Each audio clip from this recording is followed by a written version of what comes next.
अस्सलाम वालेकुम। आप देख रहे हैं के न्यूज़ HD। मैं हूं सैयद वजाहत अली। खबर शामिल करते हैं हरुणाबाद से। हरुणाबाद डेंगू वायरस से हर साल मुल्क भर में 2 करोड़ के करीब लोग मुतासिर हो रहे हैं।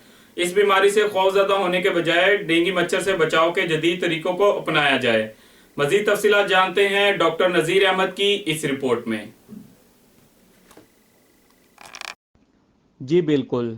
हरुणाबाद के गर्ल्स स्कूल में महकमा बहबूद आबादी के ज़ेर एहतमाम डेंगू से बचाव बारे सेमिनार और डेंगू के मुतालिक आगाही वॉक हुई, जिसमें district population officer Mujeeb Rabbani, तहसील ऑफिसर अकमल शहजाद समेत दीगर अफराद व ख़वातीन ने शिरकत की।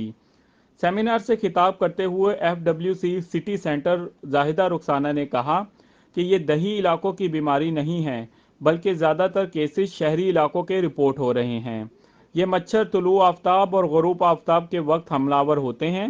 डेंगू वायरस से शदीद बुखार, जिस्म में दर्द, जिस्म में धब्बे, मरीज़ का सदमे में चले जाना जैसे इलामात ज़ाहिर होती हैं। इस बीमारी से खौफज़दा होने के बजाय फौरी तौर पर डॉक्टर से रब्ता किया जाए और बीमारी से कंट्रोल के जदीद तरीकों को अपनाया जाए। जी।